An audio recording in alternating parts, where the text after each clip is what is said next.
دیکھو دنیا میں ساری چاہتیں کسی کی بھی پوری نہیں ہوتی. یہ تو ہو ہی نہیں سکتا کہ آپ جو چاہیں وہ ہو جائے. لوگ وزیر اعظم بنتے ہیں جیل میں چلے جاتے ہیں. حقیقت ہے یہ. کہاں کہاں انسان پہنچتا ہے, پھانسی کے پھندوں پہ لٹک جاتے ہیں اور معلوم نہیں کیا کیا ہوتا ہے. تو ساری چاہتیں نہیں پوری ہونے والی ہیں آپ کی. تو اب حل کیا ہے اس کا کہ بھئی ہر خواہش پوری کرو, یہ تو ہو نہیں سکتا. تو بھئی سمجھوتا کر لو. کیا خیال ہے؟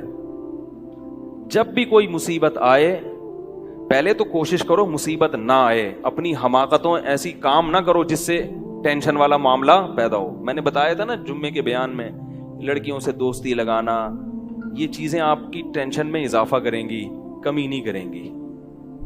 حقیقت ہے یہ. تو یہ چرس پی رہا ہے, چرسیوں میں اٹھ رہا بیٹھ رہا ہے, چرس پینے سے ٹینشن بڑھتی ہے, کم نہیں ہوتی. جب نہیں ملے گی تو پاگل ہوگا نا.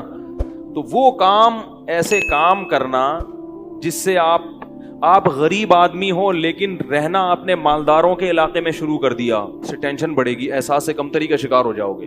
یار اس کے پاس بھی گاڑی, یار اس کے پاس کرولا, میرے پاس رکشا, خام خواہ. تو آپ کو چاہیے تھا کہ جب آپ رکشا ہے تو ایسے علاقے میں جاؤ جہاں سب کے پاس کیا ہے, رکشا ہے, دکان پکوڑوں کی ہے اور سوچیں کروڑوں کی. یہ خام خواہ میں لوگ ٹینشن میں آئے ہوئے ہیں. میں نے ڈیفنس کے لوگوں کو بھی ٹینشن میں دیکھا ہے. 1000 گز کا بنگلہ ہے, کروڑوں روپے کما رہے ہیں مگر ٹینشن میں. یہ میں ہوائی باتیں نہیں کر رہا. لوگ آتے ہیں کیوں ٹینشن میں کہ پڑوسی کے پاس اس سے بھی زیادہ ہے. تو یہ ٹینشنیں قدرت کی طرف سے نہیں ہیں, یہ آپ کی اپنی پالی ہوئی ہیں. تو حدیث میں نبی صلی اللہ علیہ وسلم نے فرمایا دنیا میں ہمیشہ اپنے سے کمتر کو دیکھو. یار میرے پاس رکشا ہے اور فلاں آدمی قسطوں پہ بھی رکشا خریدنے کی صلاحیت نہیں رکھتا, سڑکوں پہ فٹ پاتھوں پہ پڑے ہوئے ہیں. 3-4 دن پہلے صدر گیا میں تو دیکھا فٹ پاتھ پہ لوگ پڑے ہوئے ہیں. میں نے کہا یار یہ بھی لوگ ہیں, نہ گھر ہے نہ بال بچے. ایک کنوارے کا فون آیا, ایسے جیسے وہ نہیں ہوتی, کیا بولوں میں, ایسے طنز کر رہا تھا. کہہ رہے یار کوئی رشتہ ہی نہیں دیتا, یہ زندگی کوئی زندگی ہے. تو میں نے سوچا, میں نے کہا دیکھو وہ جو صدر میں فٹ پاتھ پہ پڑے ہوئے ہیں نا, ان کو کوئی دے گا رشتہ؟ میں نے کہا تمہیں ابا نے گھر میں رکھا ہوا ہے, روٹی پانی پنکھا سب مل رہا ہے, دعا کرتے ہیں اللہ کوئی انتظام کر دے. نہیں کر رہے تو ان لوگوں کو دیکھو جن کو روٹی پانی بھی نہیں مل رہا. تو اپنے سے کمتر کو دیکھا جائے دنیا کے معاملے میں, اس سے آپ احساس کمتری کا شکار نہیں ہوں گے. تو ٹینشن ختم کرنے کی ایک بہت بڑی ذریعہ یہ ہے کہ اگر پھر بھی کوئی مصیبت آ گئی تو تقدیر کا سوچا جائے کہ جو چیز مقدر میں ہے وہ ٹل نہیں سکتی. اور دنیا مسافر خانہ ہے, یہاں اگر ٹینشن ہے تو وہ بھی عارضی, یہاں کی خوشی بھی عارضی. ایک آدمی کے بچے بچھڑ گئے, طلاق ہوئی میاں بیوی میں, بیوی بچوں کو لے کے فرار. اب وہ میرے پاس آیا, ایسے بیچارہ, ظاہر ہے بچے تو یاد آتے ہیں, ایسے اس کی حالت خراب, سٹریس. تو میں نے کہا کیس کرو عدالت میں. کہہ رہے عدالت میں کیس سے کوئی فائدہ نہیں ہے, نہیں ملیں گے بچے. بہت میں نے حل بتایا, یہ کر لو, تمام حل ناکام. میں نے کہا پھر یوں کرو. کیا کرو؟ مٹی ڈال. میں نے کہا ڈاکٹر عافیہ صدیقہ کا سوچو, وہ عورت ہے, جیل میں ہے, اپنے بچوں سے دور ہے, مزید اولاد بھی نہیں ہو سکتے اس کے. تو میں نے کہا تمہارا اگر تمہیں جیل میں ڈال دیا جائے نا ابھی, تو تم کہو گے چلو بچے نہ ملے لیکن جیل سے تو باہر آؤں, یہی سوچو گے نا. اس کا سوچو کہ وہ ایک عورت ذات ہے, کئی سالوں سے جیل کے اندر پڑی ہوئی ہے, اور عورت کے لیے بچوں سے جدائی وہ بہت زیادہ مشکل ہے, مرد تو برداشت کر لیتا ہے. تو میں نے کہا اب جو چیز بس میں نہیں ہے اس پہ غم کرنا فضول, مٹی ڈالو ایسے, اور شادی کرو اور مزید نئے بچے پیدا کرو. جب ادھر دوسری اولاد آئے گی تو ادھر سے ذہن آپ کا ہٹ جائے گا. کہتے ہیں لوگ تانے دیں گے, بچوں کو بھول گیا. میں نے کہا لوگوں کے پاس فالتو ٹائم بہت ہے, ٹھیک ہے نا, وہ تانے دیتے رہیں گے, لوگوں کے تانوں کی پرواہ مت. جب ایک چیز آپ کے بس میں نہیں ہے تو اس پہ سوچنا کیسا. یہ بھی ایک بہت بڑا نسخہ ہے سکون کا کہ جو چیز آپ کے اختیار میں نہیں ہے اس کے بارے میں سوچنا بند کر دو. دیکھو نوح علیہ الصلوۃ والسلام اپنے بیٹے کی ساری زندگی تربیت کرتے رہے مگر وہ کافر نکلا. آخری وقت میں نوح علیہ السلام کو اپنے بیٹے پر کتنا پیار آیا کہ میری کشتی میں سوار ہو جا. بیٹا کہتا ہے سآوی الی جبل یعصمنی من الماء، میں پہاڑ پہ چڑھ جاؤں گا جو مجھے پانی سے بچا لے گا. پیغمبر کو اپنی اولاد سے بہت محبت ہوتی ہے، بہت زیادہ ہے. جیسے یعقوب علیہ السلام کو تھی نا اپنے بیٹے سے. کتنا درد ہوگا اس وقت نوح علیہ السلام کے دل میں، کیسے تڑپ رہے ہوں گے. لیکن بیٹا باز نہ آیا. وحال بینہم الموج فکان من المغرقین، ایک موج آئی اور اس کو غرق کر دیا. نوح علیہ السلام نے اللہ سے دعا مانگی ان ابنی من اہلی، اے اللہ میرا بیٹا میرے اہل و عیال میں سے ہے، تو نے تو وعدہ کیا تھا تو میرے اہل و عیال کا خیال کرے گا. اللہ نے کیا فرمایا انہ لیس من اہلک، یہ تیرے اہل میں سے نہیں ہے، اس کا عمل ٹھیک نہیں ہے. فلا تسألنی ما لیس لک بہ علم، دوبارہ یہ سوال مجھ سے مت کرنا. اب یہ نہیں کہ نوح علیہ السلام بیٹھ گئے یار یہ کیا ہو گیا یار اب سوچیں یہ تو بڑھ گیا. بس نوح علیہ السلام نے فوراً استغفار کیا.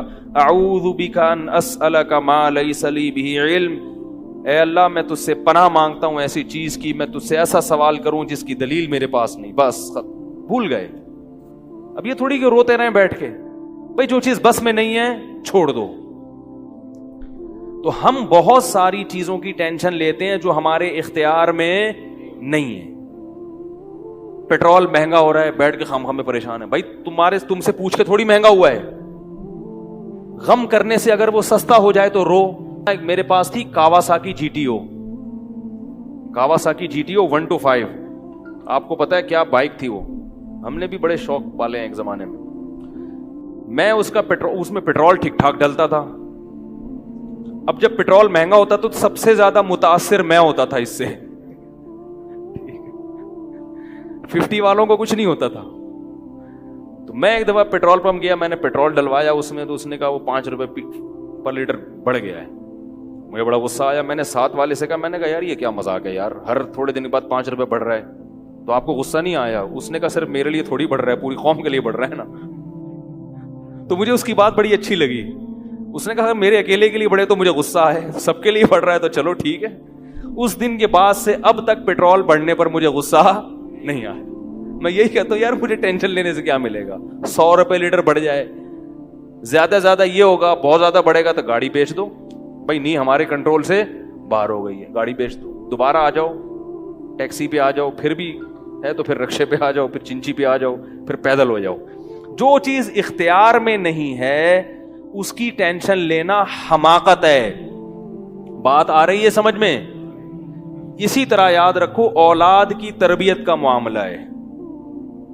ہمارے ہاں جو لوگ نئے نئے دیندار بنتے ہیں یا پرانے بھی، وہ چاہتے ہیں میرا گھر 100% خلفائے راشدین جیسا بن جائے، جبکہ بیگم پہ کنٹرول نہیں ہوتا، وہ الگ سمت میں جا رہی ہوتی ہے. اب آپ نے ڈنڈا چلانا شروع کر دیا، بچے باغی ہونا شروع. وہ بجائے دین پہ آنے کے ابا کو مکھنچو سمجھنا شروع کر دیتے ہیں اور بغاوت پھیلتی ہے. تو بھائی آپ اعتدال سے تربیت کی کوشش کرو. ہو گئی ٹھیک ہے، نہیں ہوئی ہم سے نہیں سوال ہوگا، ہم جو کر سکتے تھے ہم نے کر لیا. تو ہم نے نا بہت ساری چیزیں، یہ ہو رہا ہے معاشرے میں غلط، یہ ہو رہا ہے، وہ والے وہ جماعت کیوں آ گئی، وہ جماعت کیوں آ گئی، وہ فلاں فرقہ کیوں بڑھ رہا ہے، یہ والے کی کم ہو رہے ہیں، وہ زور سے آمین کیوں کہہ رہے ہیں، وہ آہستہ آمین کیوں کہہ رہے ہیں، ٹھیک ہے نا، وہ رفع الیدین کیوں کر رہا ہے، وہ رفع الیدین کیوں نہیں کر رہا. میرا ایک اصول ہے، میں جب کسی ٹاپک پر بیان کرتا ہوں تو مجھے جب بھی کوئی ایسے اختلافی مسائل پر بیان ہوتا ہے نا تو اکثر لوگوں کے پھر واٹس ایپ پہ میسج آنا شروع ہوتے ہیں، آپ نے جو یہ بیان کیا اس میں یہ والی بات، حالانکہ اس بات کا جواب اس میں موجود ہوتا ہے. تو میں پھر مزید جواب نہیں دیتا، میں کہتا ہوں پورا بیان سنیں. وہ پھر جواب بھیجتے ہیں کہ ہم نے پورا بیان سنا ہے. میں کہتا ہوں دوبارہ سنیں. کہتا ہے سنا تو ہے، مجھے جواب نہیں ملا، جبکہ مجھے پتا ہوتا ہے جواب اس میں ہے. میں کہتا ہوں پھر تیسری بار دوبارہ سنیں، کیونکہ اس سے زیادہ کہ ہم مکلف نہیں. اب یہی تھوڑی کہ ایک ہی چیز کو لے کے پھر وہی سوال وہی جواب وہی سوال وہی جواب. پبلک کے پاس تو ٹائم ہے، وہ تو کرتے رہیں گے اور آپ کی صلاحیتیں بیکار ضائع ہوتی رہیں گی. بھائی ہم جب ایک ٹاپک پر بات کی، پورا کور کیا اس کو، مجھے اچھی طرح معلوم ہے آپ کے ان تمام سوالات کا جواب اس میں موجود ہے. اب بار بار سوال کرو گے تو ہم نئے سرے سے جواب دے کے ٹائم ضائع. یہ ٹینشن ہے خامخواہ کی کیوں پالیں؟ ٹینشن پتہ ہے کیا ہوتی ہے؟ ٹینشن یہ ہوتی ہے کہ یار اتنی تفصیل سے میں نے بیان کیا پھر بھی لوگوں کی سمجھ میں نہیں آ رہا. ہائے یہ کیا یار، یہ کیا؟ اس سے آپ خامخواہ میں آپ کے سر کے بال غائب ہوتے رہیں گے. تو ہم یہی کہیں گے اے اللہ ہم سے جو ہو سکا تھا ہم نے کر دیا. اب سمجھ میں آنا سمجھانا کس کے بس میں ہے؟ اللہ کے بس. نبی کی بات سب کی سمجھ میں نہیں آئی، اور اللہ تعالیٰ نے نبی کو کتنی تسلی دی ہیں قرآن میں. نبی کو بار بار کہا کہ آپ جو سمجھا رہے ہیں پھر بھی یہ نہیں سمجھ رہے تو ٹینشن نہ لیں. کیوں؟ نبی کو اگر زیادہ ٹینشن ہوگی تو کام کون کرے گا؟ قرآن میں سینکڑوں آیتیں ہیں جو صرف تسلی پر مبنی ہیں، جن میں نبی کو کیا دی جا رہی ہے؟ تسلی. لعلک باخع نفسک علی آثارہم، کہیں ایسا نہ ہو کہ ان کی ہدایت کے پیچھے آپ کی جان ہی ہلاک ہو جائے، یعنی غم سے. کیونکہ نبی صلی اللہ علیہ وسلم حیران ہوتے تھے کہ ان کو میں نے معجزے بھی دکھا دیے اور میں نے بتایا کہ یہ بت ہیں جن جو نہ سن سکتے ہیں، نہ دیکھ سکتے ہیں، نہ بول سکتے ہیں، ہر طرح سے سمجھا دیا. ٹھیک ہے. اور میری 40 سالہ زندگی بھی انہوں نے دیکھی کہ زندگی میں کبھی میں نے جھوٹ نہیں بولا، امین اور صادق مشہور ہوں. اور یہ پیغمبروں کا انتظار بھی کر رہے تھے کہ ایک نبی آنے والا ہے. سب چیزیں ہو گئیں پھر بھی نہیں مان رہے تو ٹینشن تو ہوتی ہے نا. تو قرآن نبی کو کیا کہہ رہا ہے کہ مزید ٹینشن لیں؟ نہ قرآن ٹینشن کیا کر رہا ہے؟ کام. نہ ٹینشن نہ لیں، ٹینشن نہ لیں. ما انت علیہم بمسیطر، آپ ان پر نگہبان نہیں ہیں، داروغہ نہیں ہیں، گن پوائنٹ پہ نہیں لائیں گے آپ کسی کو، آپ سے سوال نہیں ہوگا. آپ بلغ ما ارسل الیک من ربک، آپ کا کام ہے پہنچانا. یہاں تک کہ اپنے سگے چچا ایمان نہیں لے کر آ رہے جنہوں نے آپ کو پالا بچپن سے. چلو وہ تو دشمن تھے، وہ ایمان نہ لائیں تو انسان صبر کرتا ہے، یہ تو دشمن ہے. اپنے سگے چچا جنہوں نے بچپن میں پالا، کفالت کی آپ کی، 3 سال رسول اللہ صلی اللہ علیہ وسلم کا بائیکاٹ کیا ہے قریش نے، کھانا پینا بند کر دیا، شعب ابی طالب کی گھاٹی میں بند کر دیا بنی ہاشم کو کہ ان کا 3 سال تک کوئی لنک نہیں ہوگا ان سے، تاکہ یہ رجوع کریں اپنے دین سے. ابو طالب بھی آپ صلی اللہ علیہ وسلم کے ساتھ اس گھاٹی میں بند ہوئے، ایمان نہیں لائے مگر اپنے بھتیجے کا ساتھ دیا. اتنے اچھے چچا لیکن ایمان نہیں لائے. کیسا نبی کا دل کڑتا ہوگا کہ نہیں ہوگا؟ موت کے وقت آ کے نبی نے کہا کہ ایک دفعہ کلمہ پڑھ لیں تاکہ قیامت کے دن آپ کی بخشش کر سکوں، سفارش کر سکوں، آپ کی اللہ سے بخشش کی دعا کر سکوں. کیسا دل مچلتا ہوگا نا. ابو طالب کو خیال آیا کلمہ پڑھنے کا. قریش کے جو سردار تھے انہوں نے ابو طالب کو دیکھنا شروع کر دیا کہ کلمہ. کتنا غصہ آیا ہوگا نبی کو ان سرداروں پہ کہ میرا چچا جس نے میری اتنی کفالت کی، مجھ سے اتنی محبت کی، آج وہ میرے سامنے جہنم کی آگ میں داخل ہو رہا ہے اور یہ کمبخت کھڑے ہوئے اس کو ورغلا رہے ہیں.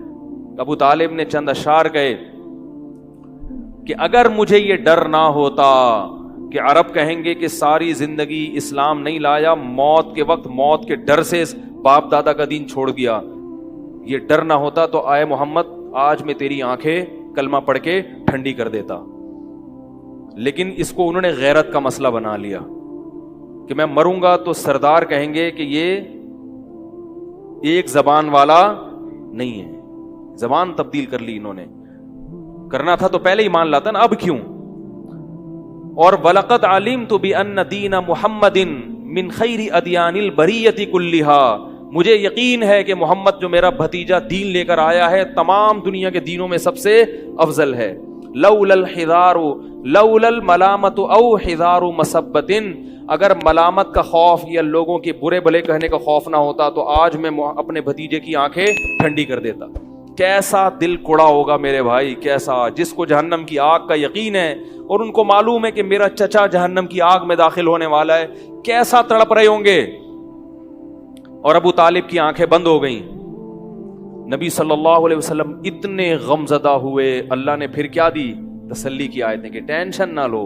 یہ میں آپ کو کیوں واقعہ سنا رہا ہوں کہ جب اتنے بڑے بڑے غم کے واقعات میں اللہ ٹینشن لینے کو پسند نہیں کر رہے، تو ہماری چھوٹی چھوٹی، اس کی پکوڑے کی دکان چل گئی، میری دکان بند ہو گئی، اس کو سواری مل گئی ہے بھائی رکشے میں، مجھے سواری نہیں ملی، ان چیزوں میں ٹینشن لینے کا کیا مطلب؟